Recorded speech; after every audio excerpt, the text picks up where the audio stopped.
رهبر شرکت صدا و سیمای شهر پنجکند روزنامه‌نگار یزدانقل مولانوف روز 19 اکتبر در سن 70 از بیماری سرطان وفات کرد.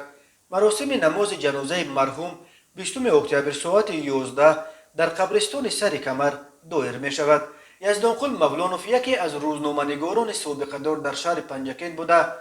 در روزنامه محلی زرافشان و سپس در تلویزیون سیما از روزنامه‌نگار عادی تا به وظیفه رهبری کار و فعالیت نموده است.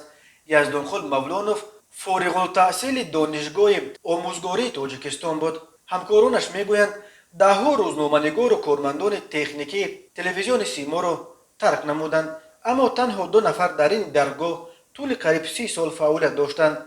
یکی از آنها مولانوف بود.